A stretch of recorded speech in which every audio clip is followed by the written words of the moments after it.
Welcome to Lotus on Track. Today we have coverage from the Lotus Cup UK at Brands Hatch and highlights from the Lotus Cup Europe at Magny-Cours in France.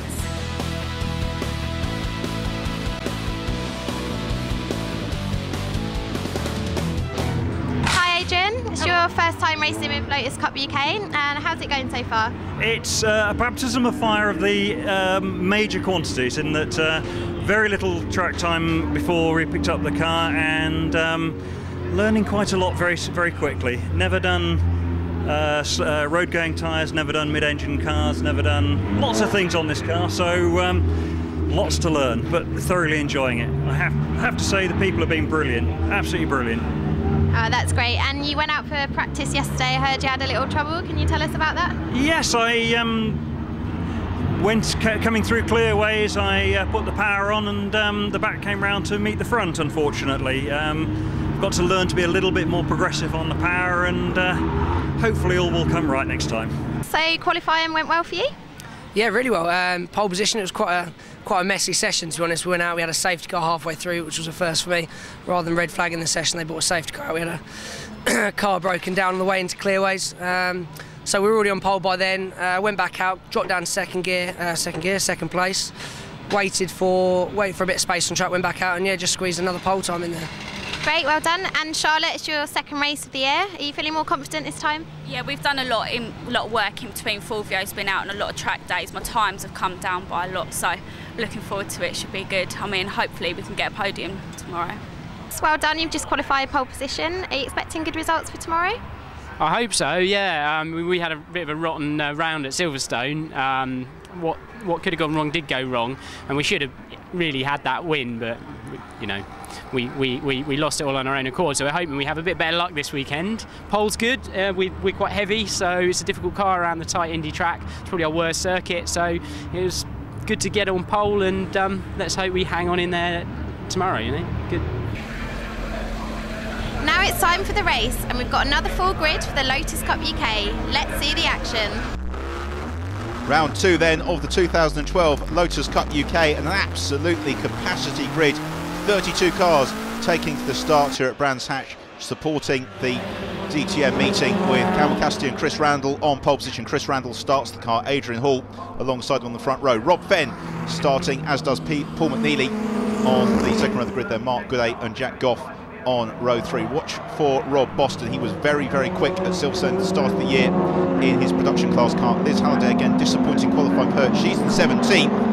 As the rolling start, as ever in Lotus Cup UK, about to go underway. The red lights flash out, and away they go, and into an immediate lead goes Chris Randall. He sprints away there. Rob Fenn goes side by side with Adrian Hall into Paddock Hill Bend for the first time. Fenn squeezes through in the Go Green Motorsport car. The production cars surging through in the background. Such a variety of machinery in the Lotus Cup UK as they climb up towards Drew's for the first time. Tom Chataway looking to gain places, as is Glenn Sherwood in his 60s. Also a glimpse there of Steve Williams in the Evora. There's the other Evora coming around the outside of Glenn Sherwood, and that is Gavin Kershaw gaining the place as he looks to move up through the order. So it's still Chris Randall who leads it, just about everybody else in second position at the moment as they all jostle for position, accelerating on towards Surtees. Then to clear was Adrian Hall in the blue car, just looking to the inside of Rob Fenn. In car with Rob now as he accelerates onto the Bramham Straight and on to complete the first lap of the race. Already disappearing in the distance is Chris Randall. Adrian Hall joins us on the right hand side of the picture. Is Adrian going to go through here?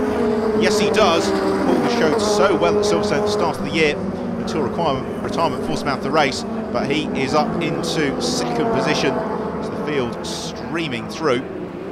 Good start as well there for Jack Goff. He's got Marcus Jewell and Steve Train just on his tail. Then the slight gap back to Gavin Kershaw. Well, now Adrian Hall's through. He's rather caught, isn't he? Because the cars are still more or less in the continuous line from second place down to 32nd place as they accelerate on towards Surtees once more. All the while, Chris Randall breaking clear at the head of the field. Randall and Europa disappearing out of the shot. It's Mark Gooday making strong progress early in the race. He's on the tail of Paul McNeely. Good to see Paul going so well as well. Disappointing end to last year for Paul McNeely and BJ Chong. Likewise at Silverstone, they didn't quite show as well as we had hoped. They're going very nicely here at Brands Hatch.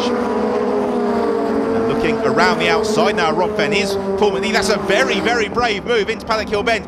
Can he keep his footing around the outside? They go side by side in the drag race up towards Druids, but the inside line is held by Rob Fenn, and that should be enough to just about maintain that third place. It will be. Mark Gooday though, and Jack Goff trying to sneak up and gain the place as well. So 4 cars jostling for third position as the field streamed down from Druids, and Gooday looking now to the inside. Paul McNeely is going to have to defend into Surtees. He's got the 211 of Gooday to the inside, and has Gooday squeezed through? Not quite, as they jump over the curbs out of Surtees. McNeely forces himself wide, he then covers the line just in time, and now Gooday in turn is under threat from Jack Goff as they accelerate onto the Ram straight once more. Very, very lively start to this race. Kicking up the dust is Goff. Ferocious battle this with Mark Gooday, who again is trying to launch that bid to go around the outside. Paul McNeely, he commits himself, and Goff sails up the inside. So we get a replay of the start. Lights went out. Chris Randall checked out, just planting his right foot, disappearing into the lead. As everybody else streamed through, it was a good start from Rob Fenn. He followed through in Randall's wake and was able to poach the place off Adrian Hall into paddock.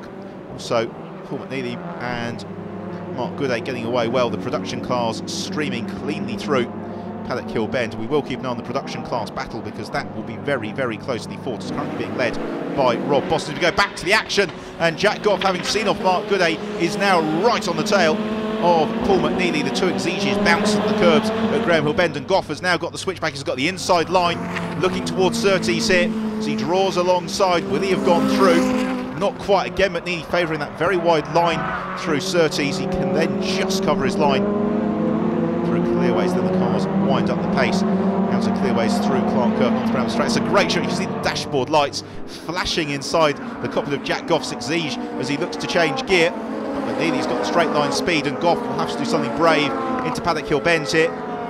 He's not quite close enough. We've got wave yellow flags on the way into Paddock, I'm sure, whom that is will reveal itself fairly shortly as they climb up the hill towards Druids. And Mark Gooday is still very much on the prowl to gain his place back from Jack Goff, who uses all the curb a little bit more through Druids, trying to get himself a good run out of the hairpin on towards Graham Hill Bend. Couldn't quite do it, but he's about half a car length back from McNeely. Looks to the inside briefly on the way into Surtees, no way through there. So we look at some of the other runners. Glenn Sherwood still going well in his Exige. McNeely in the bright yellow-green car, still leading the all-black car of Jack Goff as they fight for 4th and 5th position in the round, and into the barrier goes Mark Gooday, and that's a big accident for Mark Gooday. A very quick part of the course to lose it, and that car is going to be in quite a vulnerable position. Well, he's certainly going no further today. Glad to see he's moving around in the cockpit. They do build these Lotus 211s very strong, and Mark Gooday wrestles himself out of the car through the roll hoop. He stalks away. May well take the opportunity to inspect the damage, which unfortunately is significant. Safety car, perhaps unsurprisingly, has been scrambled to pick up the field. They haven't quite picked up the lead yet. It's Paul Baker who they've picked up first of all in that queue. There's the race leader, Chris Landle, with Adrian Hall, Rob Fenn and the rest following behind him. Now the safety car has picked up the race leader, and what was a very, very close race, it's about to get even more competitive here, because all of Randall's advantage has been whittled away to absolutely nothing following the adventures of the safety car. Right, this is the cause of the yellow flags at Paddock Hill Bend. Warren Scott into the gravel, and unfortunately digging himself in. Quick driver Warren, but disappointed start to the year. Andy Napier then decides to enter Druids backwards. He rejoins though very easily. Now here we see again the Mark Gooday, he just tags the gravel trap, doesn't he, on the Exeter Clark curve across the circuit. Crunch, hello Armco, race over unfortunately there for Mark Gooday. Great work from the marshals. Safety car already in, and Chris Randall pulls the pin once more and tries to build an immediate advantage again over Adrian Hall. The race gets back underway. It's then Hall in the blue car in second, Rob Fenn in third in the black and green machine, and then Jack Goff in fourth, having a super drive here, Jack, in the early stage of the race before he hands over to Phil Capstick for the second half of the race. Up towards Druids, they fan out once more. Fenn looking to the inside of Adrian Hall, with then Goff in very close pursuit, as it has to be said, is Paul McNeely. Marcus Jewell then in the first of the 211s. That's the orange and black car with Steve Train in the sky blue machine just behind him. Gavin Kershaw also showing well. We also were just able to see there at the back of the shot, that's Rob Boston, who leads the production class at the moment.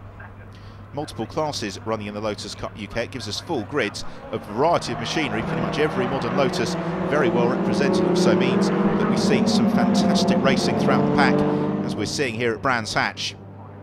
So first lap of the restarted race about to be completed, and Jack Goff is lining up Rob Fenn for a move here. Fenn planting the car in the middle of the road. He then covers the inside line into Paddock Hill Bend, and as a result, nothing that Jack Goff can do about that as the field streamed down through Paddock Hill Bend. It is such a steep drop, the cameras really don't do it justice. Then climb up towards the hairpin at Druids, fairly quick hairpin Druids. The drivers then attempt to propel themselves down out of Druids into the left-hander at Graham Hill Bend, which can be an overtaking opportunity if you're close enough to the car in front. Jack Goff, though, wasn't on that occasion, so the order remains as it was, with still Chris Randall leading from Adrian Hall, Rob Fenn, and then Jack Goff. Hall just sliding the rear, though, of that Exige through Surtees. These drivers absolutely on the limit, because this is just a 55-minute race. The drivers really have to make every single lap count, because a single error, as you can see, will see them slip several places back down through the pack. So again, Jack Goff in the slipstream behind Rob Fenn.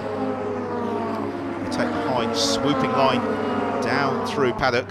An opportunity for Goff to try and draw alongside on this occasion. It's just going to be a case, isn't it, of piling the pressure onto Rob Fenn, make him defend when he doesn't have to, as he did into Druids then, and that will help the gap come down between third and fourth position. Then there's a slight gap back to Paul McNeely, who's being engaged in battle by Marcus Jewell in the 211, and then Jewell has now got Gavin Kershaw on his tail. Kershaw, sometime Lotus test driver, very, very quick driver. And it's good to see more of Auras out in the Lotus Cup UK, because they're a spectacular looking car.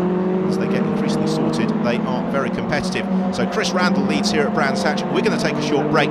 Join us in a moment for more action from Lotus on Track.